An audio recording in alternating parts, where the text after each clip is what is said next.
So we are going to rank all of the Star Wars films canonically, but we're going to go worst to best, worst to best. I know, we already know what the best one is, but we'll start worst to best. This is Ben Shapiro. He makes himself look almost untouchable in debates because he's smart enough to memorize his arguments inside out, confident enough to make you believe literally anything, and just humble enough to change his mind when presented with new information. I'm not going to delve into the man's politics or tell you where I stand personally, because I'm hardly qualified to talk about it, and I don't really want to create a division in my own fan base. But these tactics that he uses on the debate floor start to show their flaws when he starts talking about things he doesn't have an authority on, like Star Wars. I'm the Average Joe, and please join me as I give my 2 cents on Mr. Shapiro's Star Wars ranking. Okay, the worst Star Wars film, Phantom Menace, charting in at number 11. A lot of people say Last Jedi. I hear you. Last Jedi is hot garbage. It's a terrible film. Phantom Menace, however, is worse. The reason that Phantom Menace is worse is because George Lucas makes a critical error. He thinks that the reason that kids like Star Wars is because they want to see kids. This is one of the big errors that a lot of people who make kids films do. I mean, Pixar doesn't make this error, by the way. Pixar does not make films exclusively about small children. Kids don't actually want to watch kids. Kids kind of want to be adults. What Shapiro is getting at here comes from an old interview with George Lucas where he said that he wanted to age the movies up with the audience. Phantom Menace is mostly aimed at the kids who were around when it first was released, Attack of the Clones is mostly aimed at the teens who grew up with Phantom Menace, and Revenge of the Sith is mostly aimed towards the adult audience. The original trilogy, on the other hand, was much more like Pixar in that they chose a general audience to go through. It didn't really market itself towards any specific group. If you're a kid, maybe you don't understand the nuances of the storytelling and characterization, but you can still enjoy the action and the characters. It's 2 different methods of storytelling. Neither is necessarily better than the other. The idea, though, that kids don't want to see kids star in kids' movies is an extremely subjective take. There have been plenty of franchises with kids in the lead that were loved and still are loved today, honestly. The biggest one that comes to mind is Harry Potter. Even then, I'm not quite sure you're looking at this right. George didn't make Anakin a child because kids would like it. He did it because he felt like he had a legitimate story to tell with the very young Darth Vader. The idea that Darth Vader got his start as a slave is honestly not a bad idea. We can debate whether or not it was handled correctly, but I don't think Anakin's turn to the dark side would work as well if we didn't get to see this part of his life. If we started with him as a grown Jedi and already gone through his training, we wouldn't get that poetic symmetry between his and Luke's journey. Another reason I think this works is that we get to see his core character traits at their most innocent. His temper, his fascination with power, his inability to let go of the people closest to him. These are all important elements that cultivate in his choice to join the Sith. Because Anakin's journey takes a road to hell good intentions route, we need to see that innocent, naive side of him so that we can see how these traits become twisted into something sinister later on. Making Jedi Anakin 6 years old is really weird, and then making Jedi Anakin significantly younger than Padme is super duper weird and becomes even weirder in the future movies. Everything with young Anakin is almost unwatchable. Okay, I'm not going to try to defend Jake Lloyd's acting or George's directing here because it's again subjective, but Anakin was 9 and Padme, not Padme. Padme was 14. It's a 5-year gap. And that's really not the weirdest thing. I grew up with Little House on the Prairie. I watched little Laura Ingalls fall in love with a man 10 years older than her. But Anakin had a simple crush on her, and Padme just so happened to fall for him when they were older and it wasn't creepy anymore. Even at the start of the film, she tries to put him in like the friend zone when she's like, "Oh, you will always be that little boy that I knew on Tatooine." But then when they start spending time together, she starts to notice that, yeah, she has feelings for him too. It's a 5-year age gap, and they're both adults. Y'all are acting like they confessed their love and started making out in the first 20 minutes. Anyway. Liam Neeson is fine. Ewan McGregor is fine. They are criminally underused in this film. And the film just is exorbitantly long. It's really long. I remember seeing it in the theater, being really excited for it, and walking out going, eh. First off, Qui-Gon and Obi-Wan are in this film roughly the same amount of time that Han and Luke were present in A New Hope. Thanks to Screen Rant for counting the runtime, by the way. Actually did something right for once. Secondly, Phantom Menace is only 5 minutes apart from the original trilogy. I think what Shapiro meant to say here is that the pacing is slower compared to the rest, which I have no argument for. Moving on though, I also really can't fight much of Ben's argument on Last Jedi or Force Awakens. either because he spends most of it talking about how the films murdered your childhood without giving any actual reasons as to how such a feat was done. The Han argument, take it or leave it, but the rest? But there are 2 points that he makes here that I would like to briefly discuss.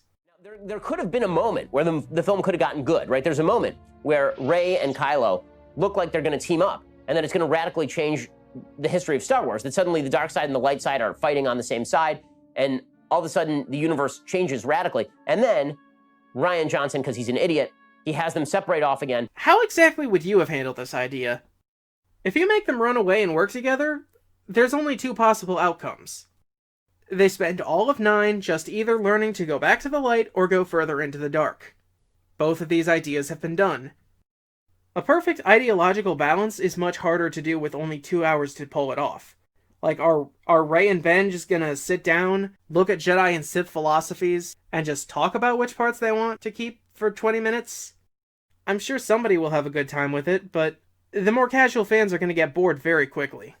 The only other possible outcome with Rey and Ben leaving together and abandoning their principles is that the Jedi and Sith are both renounced completely.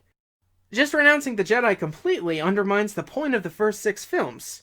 I mean, the way they actually ended it is terrible for an entirely different reason, but we'll get to that when we get to that. The next thing that comes out of Ben's mouth is this. And then you get the ridiculous Luke Skywalker hologram face-off with Kylo Ren. I defy you to tell me exactly what's wrong with this. Force projection is almost as old as the Star Wars lore itself. And don't tell me we can't use expanded material as an argument. Shapiro directly addresses outside stuff himself later on. Because Christopher Lee is great, and Count Dooku's character is poorly written, but Count Dooku is the secret hero of the Star Wars prequels. Count Dooku is not wrong. He is a separatist from a Senate that has been taken over secretly by a Sith Lord. He's the only one who knows this, and he is set off to move on outside of a trade federation that is instituting tariffs against planets he doesn't wish to see tariffed. He's a free trade libertarian, Count Dooku. We're talking about the same Count Dooku, right? The guy who spent 13 years working for the Sith Lord, used slavery to bankroll his operation, partnered with crime lords for extra forces, had his political rivals assassinated, framed the Republic for those assassinations to keep the war going, bombed civilian transports regularly, and chose a bloodthirsty warlord as his highest-ranking military officer. I do have to say, though, it is nice to find someone else who appreciates the political aspects of the prequels. George did a fantastic job making the fall of the Republic believable. Good on you, Ben. Beyond that, he has a pretty good lightsaber battle with both Ewan McGregor and Yoda. Do you just not remember Obi-Wan Kenobi's name? I don't think Ben says it once in this entire video. He just always calls him Ewan McGregor. He then spends a lot of time trashing Hayden Christensen and Natalie Portman for no reason, when clearly there's a lot of other factors that go into this writing and acting that can be either loved or hated, but I'll save you the pain of listening to this part of the debate. Alternatively, the discussion for Solo has a bit more consistency. He's wrong to say that the previous films were just unwatchable, but his analysis of Solo, in concordance to the original trilogy, is fairly accurate. Rise of Skywalker, on the other hand, dear lord. First off, I have a problem with him saying that the right move was just to crap all over Rian Johnson. Don't get me wrong, Rian is a man-baby who spends most of his free time harassing critics of his movies on Twitter. But responding in time is just adding fuel to the fire. Lucasfilm is already looking to enter a civil war right now. We don't need more gasoline. It's got to actually be Palpatine if this is to have any meaning at all. But it makes sense that she's Palpatine's granddaughter because the most powerful Force being in the galaxy is indeed Emperor Palpatine. So for her to do that, it completely solves the Mary Jane problem, which was a huge problem in Force Awakens, that she picks up a lightsaber and suddenly she's fighting Ben Solo, who's been training for 20 years and has Skywalker blood. Right now, she's like, well, no, I'm a Palpatine kid. He's wounded, I'm a Palpatine kid. Check this out, right? I'm about to get very nitpicky, but there are several errors in this statement. 1. It's Mary Sue, not Mary Jane. 2. Palpatine is not the most powerful person in the galaxy. He's one of the most skilled, but in raw power he is surpassed by Yoda, Anakin, and Luke. Finally, being related to a skilled fighter does not equate to you magically fighting on that level with no training. If I was Mike Tyson's grandson, could I just walk into the boxing ring and kill Anthony Joshua? In fact, the canon explanation for this occurrence is that Rey was able to download Kylo's training into her mind when she looked at his memories during the interrogation scene. I wish I was kidding. Now, in his discussion on Return to the Jedi, Ben has high praise for most of the film, but he does have a bit of criticism that I'd like to talk about. The Jabba stuff at the beginning, there's a great thread I saw from a friend of mine, Frank Fleming, online, where he completely deconstructs the Jabba stuff. Like, what was Luke's actual plan? So his plan was, I'm going to send the droids in, and then do they get kept by Jabba, or do they not? Like, he'd have to then rescue the droids, right? Because if Jabba had kept the droids and be like, okay, here's Han, would they have just left R2 and C-3PO there? No. So he has Lando in there undercover. Lando never actually does anything undercover. Then he sends in the droids to be captured for no apparent reason. Then he sends in Leia to make the trade with Jabba for Han, but now he still has to rescue C-3PO and R2. Then he shows up, but he doesn't actually just brandish the lightsaber and tell Jabba he's gonna blow him away, like kill him, unless he releases all of his friends. He proceeds to be thrown into a Rancor pit, which presumably Lando knew about and could have warned him about. Like, the beginning makes no sense. It's fun, but it makes no sense. First off, Luke was taught by his master that a Jedi uses the Force for knowledge and defense. He's supposed to be wrong for tapping into the dark side and lashing out against Vader in the end. Threatening to blow up Jabba without even trying to negotiate peace first would be even more out of character than trying to kill Ben Solo. Second, yeah, I read Frank Fleming's thread too. I'll leave a link in the description if anyone else is curious. But even he admits that after doing a bit of research, by that I mean spending $8 on the novelization and listening to Luke's thought process, most of the plan adds up. And you can say, if it's not in the movie, it doesn't count, and that's fine, but I still don't think there's a problem. To show you what I mean, let's look at how the event transpires. As it's presented, the first plan was for C-3PO and R2-D2 to see if Jabba was willing to negotiate, which he isn't. Then, Leia got Jabba's trust by bringing in Chewbacca and disguising himself as a bounty hunter. Since Lando was disguised as a guard, he would logically be able to tell her the best time to go after Han and break Chewbacca out of the palace, a time when no guards were around and Jabba was probably asleep. But they underestimate Jabba's intelligence, and they get caught. The fact that Jabba still has no clue Lando is here, though, means that Lando's done a good job maintaining cover, so he probably can't do anything now. But Luke now goes for his last resort plan, just going in and mind-tricking everybody.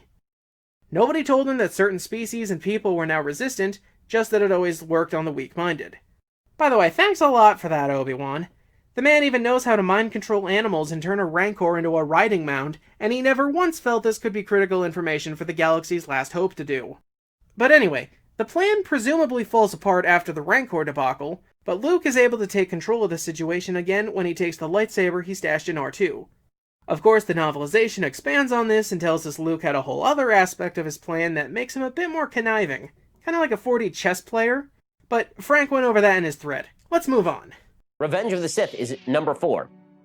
Now, Revenge of the Sith, I rewatched it recently. It's good. It's a good movie. The Hayden Christensen turn at the end is good. It actually works emotionally when Ewan McGregor is upset about all of this. Now, Hayden Christensen still can't act, but that's just the wages of sin.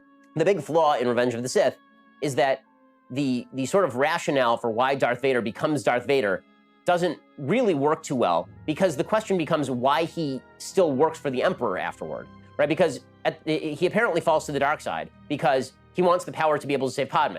Okay, Padme dies. So why is he still hanging out with the Emperor at that point? The Emperor made him a promise. The Emperor didn't fulfill the promise. Also, we all know that the Sith apprentice tries to kill the Sith master, so why doesn't he just try and kill Palpatine like right away and take control of the galaxy if that's really what he's up to? It's weird that he becomes sort of a functionary in the galactic regime of Palpatine after it turns out that his wife died and Palpatine didn't do anything to save him, to save her. Okay, we still can't agree on the idea that Hayden Christensen can't act because that's a terrible overgeneralization of events behind the scenes. Again, I'll go over it more when I discuss these films later down the line, but here's my problem with Shapiro's argument. Palpatine's exact words were, "To cheat death is a power only one has achieved. But if we work together, I know we can discover the secret." From the get-go, Anakin knew Sidious couldn't actually raise the dead himself. And when he rises up in his suit, what Palpatine tells him is that he is the one who killed Padme in anger. That's the key that breaks Vader's spirit. Guilt. He went down this road to save his family, and now he has nothing left but his own hatred. The war he spent all his time and energy on stopping was ended, his best friend destroyed his face and body, his wife and child are dead, the only thing he has left is Palpatine, who, from his point of view, has been nothing but helpful and chill the whole time.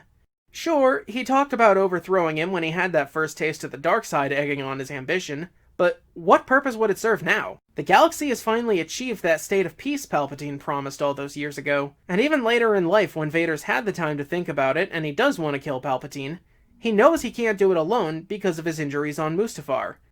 George said it best. He used to have the potential to surpass his master, now he's about 8/10 of Palpatine's strength. Well, I have nothing else to say about Ben's commentary on the rest of the films, apart from a few nitpicks, and overall I am fine with Shapiro's rankings. But the first time I watched this, I had to double-take more than once. I was thinking to myself, how can he say that? A casual moviegoer might look at these parts of the movie and go, dumb movie plot is dumb. But when you try to brand yourself as some great intellectual, you set yourself up at a higher standard. So when you make these rookie mistakes, it's much more noticeable. That's why I took the name Just Your Average Joe. As much as I'd like to think of myself as an intelligent man or a great artist, I'm just another schmuck off the street. In this case, I'm a schmuck off the street attempting to debate with a lawyer and apparent political mastermind. But Star Wars just so happens to be my home turf. There's a good chance Ben Shapiro's going to see this video and make fun of it later on his show. If you see the video, Mr. Shapiro, I do have a great amount of respect for what you do and you as a person. Thank you for being my willing, unwilling participant in dissecting the arguments against the Star Wars saga. And thank you guys at home for watching. I'll see you guys later. Peace.